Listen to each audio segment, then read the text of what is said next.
নমস্কার বন্ধুরা, এই কয়েকদিন ফেসবুকে বিভিন্ন রকম বন্ধুদের কমেন্ট আমি লক্ষ্য করলাম, কারণ আমি ফেসবুকে কয়েকদিন অ্যাক্টিভ ছিলাম না। তো যাই হোক, ফেসবুক বা ইউটিউব আমার পেশা নয়, কারণ যেহেতু আমার পেশা নয়, কাজেই আমি এটার মধ্যে সবসময় অ্যাক্টিভ থাকি সেটা নয়। এবং কি বলে, আমার একটা মহৎ পেশা আছে, যেটা হচ্ছে প্রফেশন, হচ্ছে বাই প্রফেশন আমি ডাক্তার। এই পেশাতে আমরা সন্তুষ্ট, কাজেই এই ইউটিউব বা ফেসবুক করতেই হবে এটা নয়। তো দ্বিতীয়ত হচ্ছে যে অনেকেই দেখলাম যে কেন আমি বন্ধ আছি। আমার বিভিন্ন রকম সময়, কখনো কাজের ক্ষেত্রে কোথাও যেতে হয়, হ্যাঁ, বিভিন্ন রকম বাড়ির আনুষ্ঠানিকতা থেকে শুরু করে বিভিন্ন রকম কাজ থাকে, কাজে 24 ঘন্টা ফেসবুক করতে পাই ব্যাপারটা নয়। বিশেষ করে পরিবারের সাথে এলে মোবাইল আর ল্যাপটপ বা যাই হোক না কেন, আমরা ট্যাব এগুলো হাতে পাই না ম্যাক্সিমাম সময়, যেটা হচ্ছে ছেলেদের হাতে চলে যায়। নিজে ফোনও ধরতে পারি না, কাজে আমি এটা করতে পারি না, সময় পাই না। সময় পেলেও আমি করতে পারি না। 2 নম্বর কথা হচ্ছে যে অনেকের আপনাদের অভিযোগ দেখলাম যে আমি নাকি বেশ কিছু ইস্যুতে আমি মুখ খুলছি না, যেটা হচ্ছে এই বীরবাহা কিংবা আমাদের যেটা খগেন মুর্মুর ইয়েতে, যদিও খগেন মুর্মুকে নিয়ে 2-4টা লেখালেখি করা হয়েছে। কারণ আমি তো, দ্বিতীয়ত যেটা আমি বলতে চাইছি, সেটা আমি কোনো রাজনৈতিক নেতা নই, বা রাজনৈতিক নেতা হওয়ার অভিপ্রায়ও এই মুহূর্তে আমার নেই। কারণ আমরা যদ্দূর জানি, আমাদের সাঁওতাল বা আদিবাসী এমএলএদের সর্বোচ্চ পাওয়ার কী থাকে, তারা বিধানসভায় বলার মতো তাদের ক্ষমতা তো কোনোদিন নেই। কাজেই হচ্ছে তাদের হচ্ছে যে একটা গাড়ি পাওয়া, কি একটা 2-4 জন পুলিশ নিয়ে ঘুরে বেড়ানো। আমার দীর্ঘ 20 বছরের উপর কর্মজীবনে, চাকরির প্রথম দিন থেকেই আমরা সরকারি বাংলো পেয়েছি, সেখানে সরকারি গাড়ি পেয়েছি। আমার নিজের কর্মজীবন যা কাটিয়ে এসেছি, তার মধ্যে কোনো আক্ষেপের কোনো জায়গা ছিল না। কাজেই আমাকে গাড়িতে চাপার জন্য এমএলএ হতে হবে এমন প্রয়োজনটা হয়তো দরকার নেই। আর দ্বিতীয়ত বাই যদি জন্মগত যদি জায়গার কথা বলা হয়, তাহলে আমি অবশ্যই, আমার বাড়ি কিন্তু অ্যাকচুয়ালি মেদিনীপুর জেলা থেকে আমরা উঠে আসি বাঁকুড়া থেকে পুরুলিয়া, আমরা বিভিন্ন রকম জায়গায় কলকাতা পর্যন্ত যে সব জায়গায় ছড়িয়েছি। কাজেই ওই রাজনীতি করে আমার 2 পয়সা করতে হবে ব্যাপারটা হওয়ার কোনো রকম জায়গা নেই। কিস্কু বংশে জন্ম, আপনারা জানেন আদিবাসী কিস্কুরা কি বলে, রাপাজ বলা হয় আমাদের। তো যাই হোক, সেই রাপাজত্ব আমাদের এখন থাকুক নাই থাকুক, যাই হোক, দুমুঠো অন্নের অভাব আপনাদের আশীর্বাদে হয় না। কাজেই সব কিছুতেই প্রতি জায়গাতে বিবৃতি দিতে হবে, এটা আমার কাছে প্রত্যাশা আপনারা করবেন না দয়া করে। এরপর মূল কথাতে আসছি। আপনারা অনেকেই বলছেন অজিত প্রসাদ বাবু যে ইয়েতে পুরুলিয়া যে সভা করলেন, সেখানে ভাস্কর চন্দ্র মাহাতোকে নিয়ে বললেন, সেখানে সেটা নিয়ে ডক্টর রমেশ কিশোর কেন মতামত নেই কেন? হ্যাঁ, আমি বললাম আমি ব্যস্ত ছিলাম। তো যাই হোক, এখন সেইটাই সরাসরি আসি। দেখুন, অজিত প্রসাদ মাহাতো দীর্ঘদিন ধরে অনেকগুলো আন্দোলন করে এসছেন। যে কোনো জিনিসকে আমরা জানি, আমি লেবুকে যদি আমরা বারে বারে নিংড়াই, তাহলে সেটাও আর সুস্বাদু থাকে না, তেতো হয়ে যায়। তো তিনিও তার দীর্ঘ রাজনৈতিক বলুন আর এই কর্মজীবনে তিনি ঝাড়খণ্ড আন্দোলনের সাথে যুক্ত ছিলেন। আমিও ঝাড়খণ্ড আন্দোলনে আমরা আদর্শে অনুপ্রাণিত। সেক্ষেত্রে আমাদের একটা টান চিরকাল ছিলই বা আছেই, সাঁওতাল কুর্মী ভাই ভাই। তো সেই জায়গা থেকে আন্দোলনের প্রতি জায়গাতে আমি সমর্থন করে এসেছি, এটা নিয়ে কোনো সন্দেহ নেই। দ্বিতীয়ত যেটা হচ্ছে কুর্মীদের, আপনারা যেটা নিয়ে সবচেয়ে বিতর্কিত ইস্যু, সেটা হচ্ছে ওদের আদিবাসী হওয়া। তো এক্ষেত্রে এসটি বা আদিবাসী হওয়ার ক্ষেত্রে যে জায়গাটা আছে, আমরা দেখেছি 2005 সালে আমাদের যে রেকর্ড আছে, তাতে হচ্ছে 18টা জনজাতি আদিবাসী এসটি ক্যাটাগরির মধ্যে ছিল। 2005 থেকে 2025 20 বছরের মধ্যে আমরা এখন দেখছি আরও সব মিলে প্রায় 40টা জনজাতি এসটির মধ্যে আছে।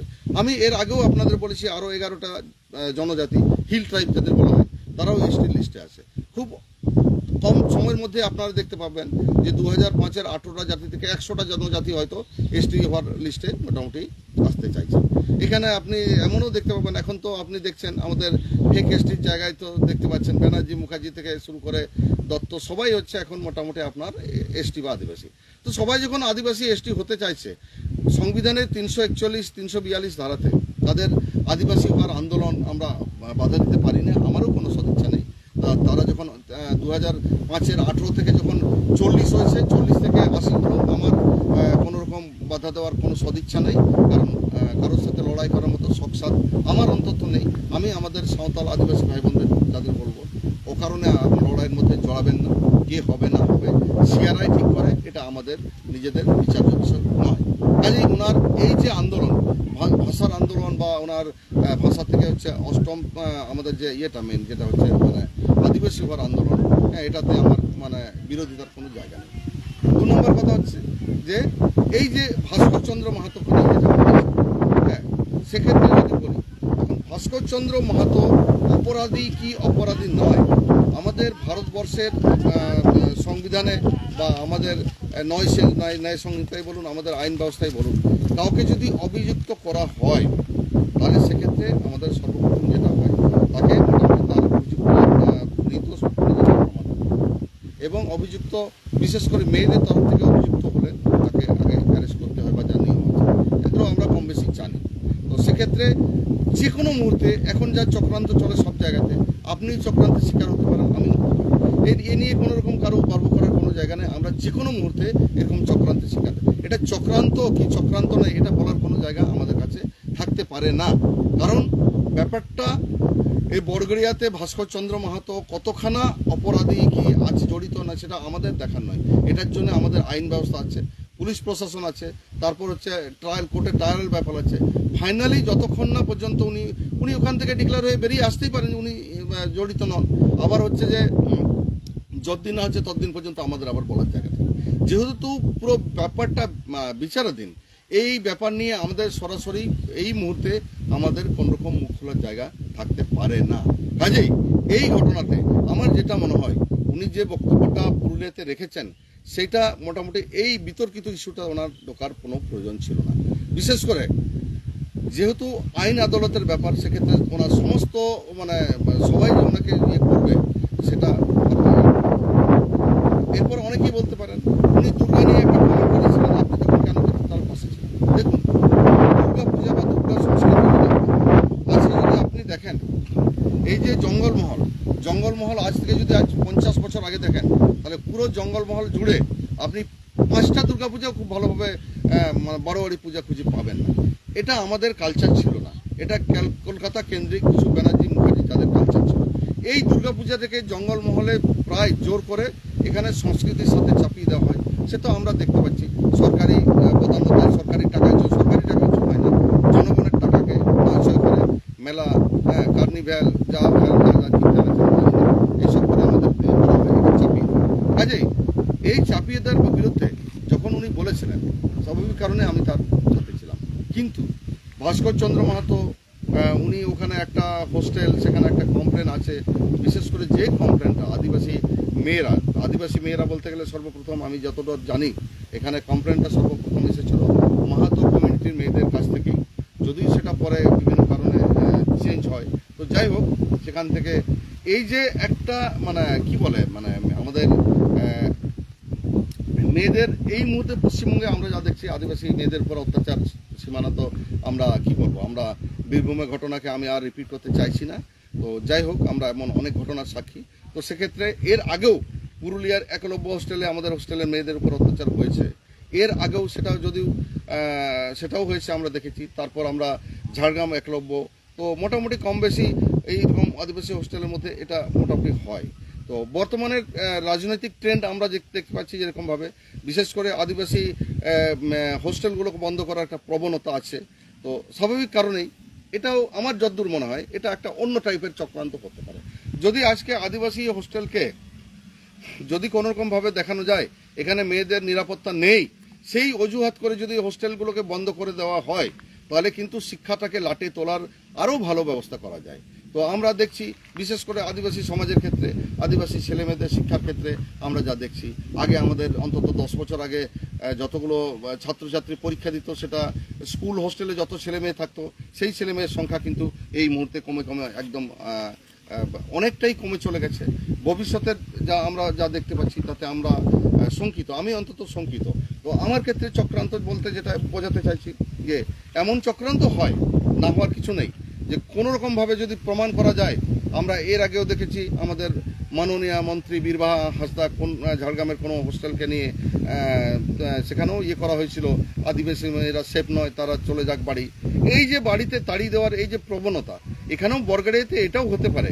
কারণ আমরা বারে বারে দেখেছি যে আমাদের যে সমস্ত আন্দোলনজীবী বা আন্দোলনকারী, এখানে বিশেষ করে যদি বলা হয় রতনলাল মুর্মু পুরুলিয়ার, উনি আন্দোলন করছেন। ওনার আন্দোলনের সাথে আমি 100% বারে বারে যে দেখেছি যে ওনার যে আন্দোলনের নাম করে মানুষকে প্রতারণা করার যে ব্যবসা, উনি আজকে দুদিন ধরে সামাজিক নেতা না। যেমন আমি একটা কথা বললাম যে আমি জানি যে কোনো জায়গায় রাজনীতিই শেষ কথা।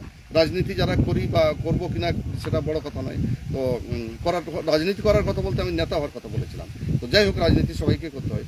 সেক্ষেত্রে সমাজনীতির নাম করে ভুলি ভালি গিয়ে কলকাতায় গিয়ে সেটিং ফেটিং করে টাকা সামান্য 10 টাকা 20 টাকার লোভে বিক্রি হওয়া, এটা দেখা আমাদের জানা আছে। একই রকমভাবে আমরা অজিত প্রসাদ বাবুকেও দেখেছি। উনিও ওনার জায়গা যে ব্যক্তিগত স্ট্যান্ড থেকে কোনো সময়ভাবে আজকে উনি রেল রোকোর নামে মানুষকে নামালেন, 24 ঘন্টার মধ্যে কি 15 মিনিটের মধ্যে হঠাৎ সিদ্ধান্ত বদল করে উনি আবার ফিরে চলে গেলেন, না আমরা আবার করবো। এই যে ইয়েটা আমরা বারে বারে দেখে এসেছি, স্ট্যান্ড একটা ধরে রাখতে না পারা। এক্ষেত্রেও আমরা দেখেছি যারা অভিযুক্ত তাদের সাথে এখনই লড়াই, তো আবার হাসি মুখে কলকাতার কোথাও একই সাথে টেবিলে বসা, কেউ একজন ডাকলো মালিক কলকাতার, সেখানে বসা, এটা আমরা দেখি। কাজেই দুই পক্ষের যে চক্রান্ত হবে না সেটাও আমি কিন্তু শিওর নই। কারণ এই চক্রান্ত যদি করা যায় তাহলে জঙ্গলবনের তামাম হোস্টেলকে বন্ধ করা যায়, আদিবাসী মেয়েদের শিক্ষা, আদিবাসী ছেলে মেয়েদের শিক্ষাকে লাটে তোলা। যাই হোক, ওনার আন্দোলন যেটা দরকার সেটা হচ্ছে যে আদিবাসী হওয়ার সাথে কোথায় কোন জায়গায় কাকে ধর্ষণ করা হলো, কার নামে অভিযোগ করা হলো, এই সমস্ত ইস্যুকে নিয়ে মেন ইয়েতে তুলে আনার কোনো যৌক্তিকতা ওনার এই মুহূর্তে নেই। আর স্বাভাবিক, আমি বলেছি লেবুকে বারে কচলালে সেটা তেতুই হয়। ওনার যে আন্দোলন, সে আন্দোলন যদি চালিয়ে যান তাহলে আমার কোনো অসুবিধা নেই। কিন্তু সামান্য ইস্যুগুলোকে, বিভিন্ন রকম ইস্যু, যেমন অনেকগুলো যেগুলো হচ্ছে এলাকা ভিত্তিক ইস্যু, এই ইস্যুগুলোকে সামনে এনে নিজেদের মধ্যে এরকম যদি একটা দ্বন্দ্বের জায়গা তৈরি হয়, এখানে জিনিসটা মানে এমনভাবে একটা দাঁড়াচ্ছে যেন রতনলাল মাহাতো সাঁওতালদের প্রতিনিধি, আবার অজিত প্রসাদ মাহাতো সমস্ত, যেন রতনবাবু হচ্ছেন সমস্ত সাঁওতালের মালিক, অজিত প্রসাদ বাবু সমস্ত মাহাতোদের মালিক হতে পারেন না। ওনাদের দুজন কেউ নয়। ওনাদের হাতে কিছু লোক আছে, কিন্তু তার মানে এই নয় যে ওনারাই শেষ কথা বলবেন।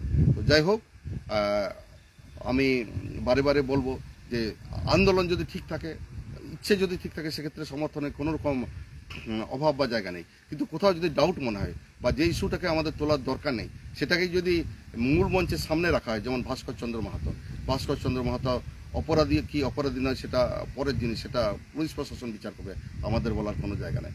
আপাতত যতক্ষণ না উনি নিজেকে নির্দোষ প্রমাণ করতে পারছেন ততক্ষণ তাকে সমর্থন করার কোনো রকম জায়গা আমাদের থাকতে পারে না, ওনাকে নিয়ে কোনো রকম বলার জায়গা থাকতে পারে না। যাই হোক, আমি এই মুহূর্তে ছুটিতে এসেছি, আপনারা অনেকেই জানেন আমার বলা বা ভিডিও করার মতো ইচ্ছে নেই। আপনাদের কমেন্ট দেখে আমি বাধ্য হলাম। সবাইকে আরেকবার জোহার, নমস্কার, ফুলসাই।